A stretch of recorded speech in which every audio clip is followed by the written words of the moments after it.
দল মিছিল নিয়ে রাজু ভাস্কর্য পরিদর্শন করে হল চত্বর হলপাড়া হয়ে আবার এই রাজু ভাস্কর্যে আসি। এরপরে আমাদের ঢাকা বিশ্ববিদ্যালয়ের প্রত্যেকটা হল থেকে ছেলেমেয়েরা মিছিল নিয়ে এই রাজু ভাস্কর্যে আসে এবং আসিয়ার ধর্ষকের ফাঁসির দাবিতে আমরা আজকে এখানে অবস্থান করেছিলাম।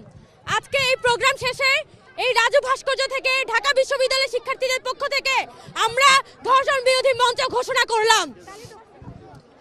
আগামীকালকে সন্ধ্যা 7:30টায় আসিয়ার ধর্ষকদের ফাঁসির দাবিতে এবং বিশেষ ট্রাইব্যুনাল গঠন করে প্রত্যেকটা ধর্ষণের বিচারের দাবিতে আমরা পুনরায় মশাল মিছিল করব এই রাজু ভাস্কর্য থেকে।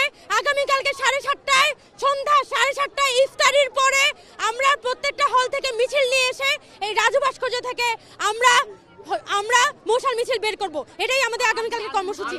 মানে আমরা বলতে চাই যে আগামী 24 ঘন্টার মধ্যে এই যে ধর্ষকদেরকে ধরা হয়েছে তাদেরকে আদালতে হাজির করতে হবে। আইন শৃঙ্খলার অবনতির কারণে গণ অভ্যুত্থানের পরপরই আমাদের খুন, ধর্ষণ, ছিনতাই সহ রাস্তায় আমরা কোনোভাবেই নিরাপদ ফিল করছি না এবং আইন শৃঙ্খলার অবনতি এবং স্বরাষ্ট্র উপদেষ্টার যে দায়সারা কাজের কারণে আমরা আজকে রাস্তায় নিরাপদ না। এত বড় একটা গণ অভ্যুত্থানের পরেও গণ অভ্যুত্থানের স্টেক ধরা একটা ইন্টারিম গভর্নমেন্ট যারা হচ্ছে ছাত্র জনতার ম্যান্ডেট নিয়ে সরকার ক্ষমতায় বসছে, সেই ক্ষমতায় বসায়ও কেন আমরা আমাদের দাবি রাস্তায় নেমে আদায় করতে হয়।